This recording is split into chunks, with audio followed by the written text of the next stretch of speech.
Hello, today we are understanding the OOPS concept in Java. Okay, so OOPS stand for first of all object oriented programming language. So basically, object oriented programming language tries to map the code and instruction in the real world, making the code shorter and easier.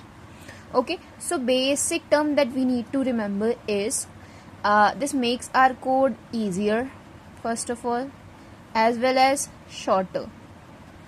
Okay, then basically we are using objects to writing a code again and again, right? So that the whole scenario will be clear, like solving a problem by creating multiple objects, so that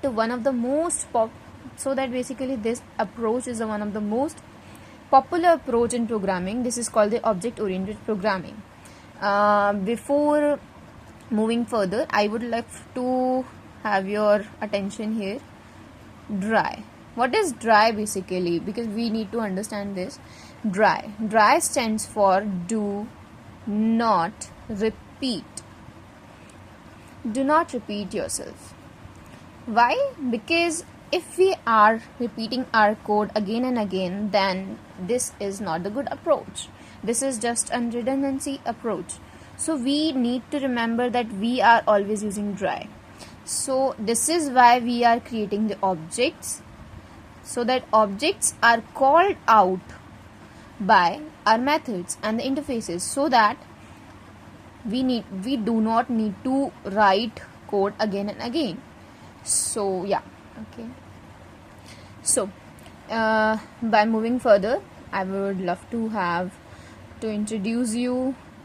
Basically, if I talk about the OOPS concept, then the most important thing that we are using is the terminology basically. And if I talk about the pillars, one of the basic and one of the most important thing is pillars. So in OOPS, Java have the four very basic pillars, which are the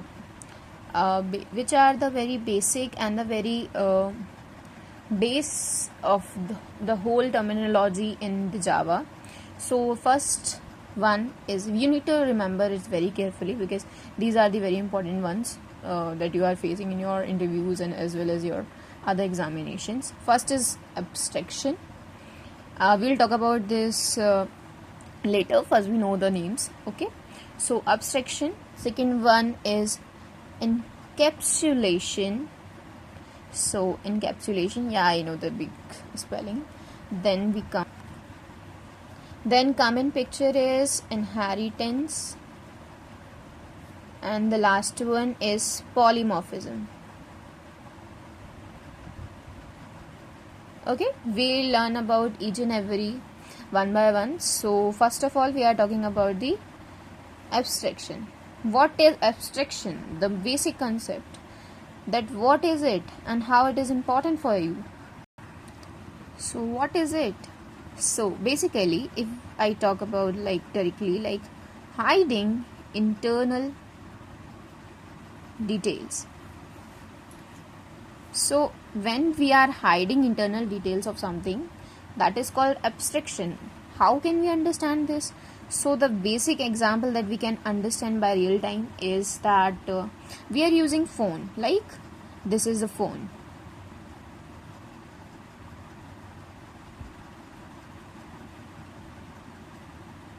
Okay, we are using phone, but so when we are giving the essential life of whole data, that is called abstraction.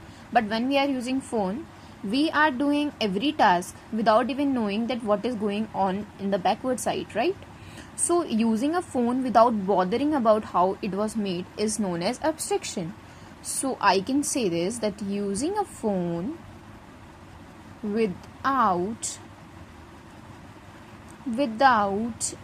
bothering about how it is made is abstraction. So in the final part, we can say this, that showing essential details only.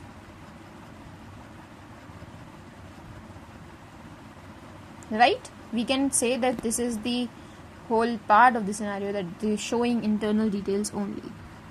And the second one that we are talking about is encapsulation. So in this, basically we can understand this, that putting various components together.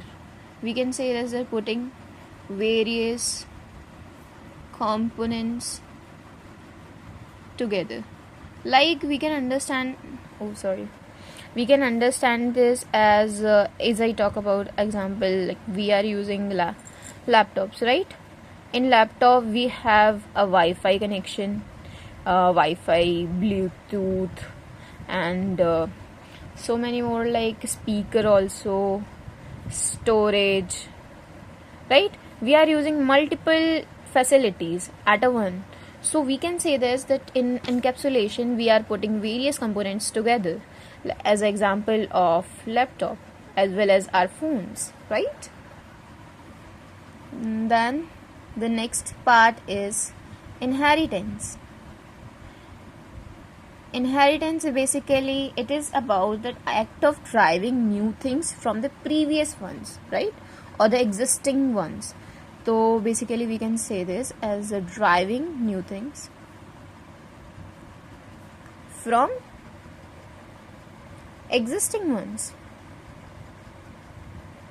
So as an example we can say that सबसे पहले तो हमारा basically rickshaw comes into the picture, then e-rickshaw comes in the picture, right? As well as we can say that first of all phone comes into the picture, then smartphones come into the picture. So we can say that first rickshaw comes into the picture, which means that it is existing entity. Then this is basically inherited some properties of this into this. So it is driving from this to here, right? Similarly with this, first phone like Nokia and all the previous phones are coming to the picture, then driving from phones to the special property that is called smartphones, right? And then fourth one is polymorphism. Polymorphism is all about having one entity in a many form. We can say this, that one entity in many forms, right? So we can understand this as smartphone work as phone as well as calculator, right? This means that one entity working in a multiple roles. So we can understand this as polymorphism, right? So it is all about from myself. It is about OOPS concept basically and the pillars of OOPS concept. So thank you.